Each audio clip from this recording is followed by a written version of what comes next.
जय जय गोपाल जय जय श्री राधा रमण हरि गोविंद जय जय।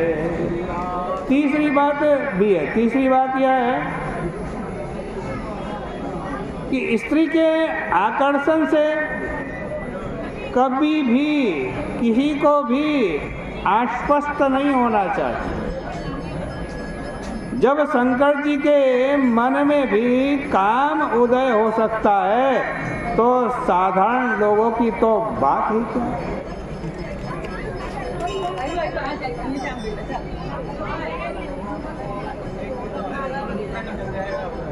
अब आप इस प्रसंग में चौथी बात पर ध्यान दें। वह यह है कि जो आत्माराम महापुरुष हैं उनके जीवन में क्या आता है और क्या जाता है, इसमें उनकी निष्ठा में कोई अंतर नहीं पड़ता। यह बात स्वयं विष्णु भगवान ने ही शंकर जी की प्रशंसा करते हुए कहा, स्वाम निष्ठाम आत्मना स्थितः। और पांचवी बात इसमें यह है कि जब कामदेव फिर से जीवित हो गया, पहले शंकर जी ने भस्म कर दिया था, फिर से जीवित हो गया, तो उसने बड़ी भारी तपस्या की। तपस्या के द्वारा भगवान शंकर की आराधना की। इससे भगवान शंकर उस पर प्रसन्न हो गए और बोले कि कामदेव तुम जो चाहते हो वो मांग लो, जो इच्छा हो मांग लो। कामदेव ने कहा कि महाराज आपने पहले मुझे जला दिया था, अब कुछ ऐसी लीला कीजिए जिससे दुनिया यह देख ले कि आप भी कभी कभी काम के वशीभूत हो जाते। इसलिए भी भगवान ने मोहिनी को देखने की इच्छा प्रकट की। इस प्रकार अनेक दृष्टिकोण हैं। इस मोहिनी लीला के प्रसंग में भगवान की यह अद्भुत जो महामाया है वो सबको मोहित कर लेती है। स्वयं अवढ़धानी शंकर जी महाराज भी कभी कभी ऐसे प्रसंगों में फंसकर भक्तों का भला करते हैं, जैसे कि उन्होंने बृकासुर के प्रसंग में किया था। शंकर जी ने कहा, भगवान ने कहा शंकर जी से कि शंकर जी वो तो मैंने दैत्यों को कौतूहल में डालने के लिए मोहिनी रूप धारण किया था। कामी लोग उस मोहिनी रूप का बड़ा आदर करते हैं, किंतु जो मोहित करने के लिए रूप होता है वह उपास्य नहीं होता। जैसे बुद्ध का रूप मोहित करने के लिए है, इसलिए उपास्य नहीं है। वैसे ही मोहिनी का रूप भी उपास्य नहीं है। कामिनां बहुमन्तव्यं बहुसंकल्प प्रभवोदय। अब यहाँ तुरंत बड़ा भारी बगीचा और सरोवर तैयार हो गया। भगवान शंकर अपने साथ उमा जी को भी लेकर के आए थे। उनके सामने ही गेंद खेलती हुई मोहिनी जी प्रकट हो गई। अब उनकी कंदुक क्रीड़ा देखकर भगवान शंकर मोहित हो गए। मोहिनी जी कटाक्ष करती हुई देवी जी के और देखने लगी, उमा जी के पार्वती जी की ओर देखने लगी। शंकर जी विह्वल हो गए। जब मोहिनी के हाथ में कंदुक थोड़ा दूर चला गया उनके हाथ से, तब मोहिनी जी उस कंदुक को पकड़ने के लिए दौड़ी, आगे बढ़ी। शंकर जी भी उनकी ओर चल पड़े। इतने में मोहिनी की कमर की करधनी हट गई।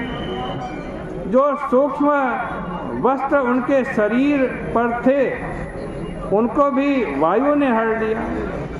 अब तो शंकर जी महाराज की विबलता की कोई सीमा नहीं रही।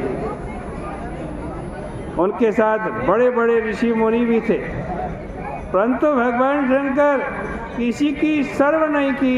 मोहिनी के पीछे पीछे भागने लगे और अंत में ऐसे हो गए जैसे माया ने उनको वश में कर लिया। उनका वीर स्खलित हो गया। शंकर जी को किसी की कोई परवाह नहीं थी, क्योंकि वे समझते थे कि मैं दुनिया के सामने तो मोहित नहीं हुआ हूं ना। किसके सामने मोहित हुआ हूं? भगवान के सामने मोहित हुआ हूं। यह हमारे विष्णु भगवान की माया है।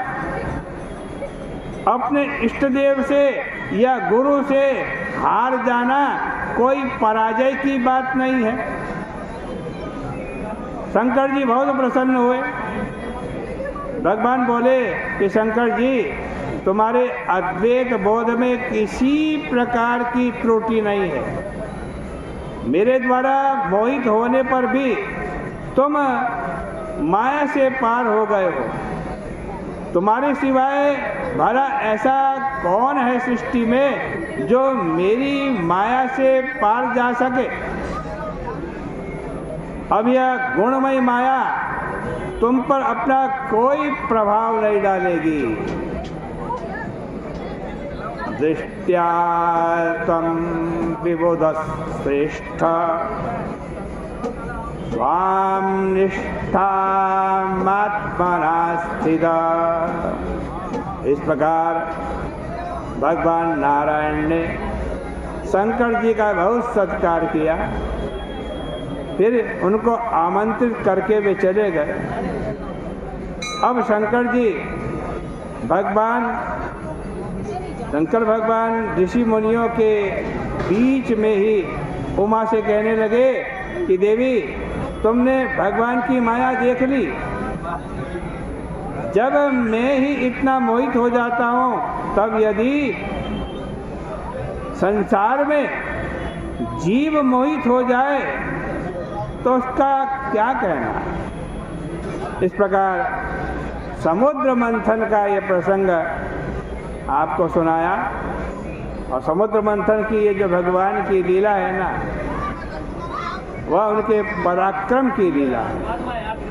और इस समुद्र मंथन की लीला में दर्शन होते हैं अमृत प्राप्ति के लिए परामर्श देने वाले भगवान के, मंदराचल को उठा करके लाने वाले भगवान के, कच्छप बनकर बैठने वाले भगवान के, उसको आज मंदराचल पर्वत को ऊपर से नीचे दबाने वाले भगवान के, वासुकी के शरीर में स्थित भगवान के देवता दैत्यों के रूप में प्रकट हुए वे भगवान के, अकेले दोनों ओर से मंथन करने वाले भगवान के, अमृत को लेकर प्रकट होने वाले भगवान के, मोहिनी बनकर के अमृत पिलाने वाले भगवान के, देवताओं की ओर से युद्ध करके उनकी रक्षा करने वाले भगवान के, और अंत में पुनः मोहिनी बनकर के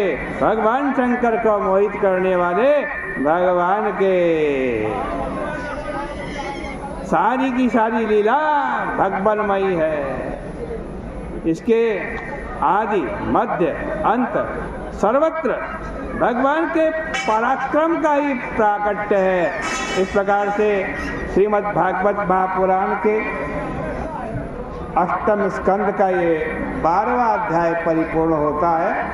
कल को 13वें अध्याय की चर्चा आपके सामने होगी।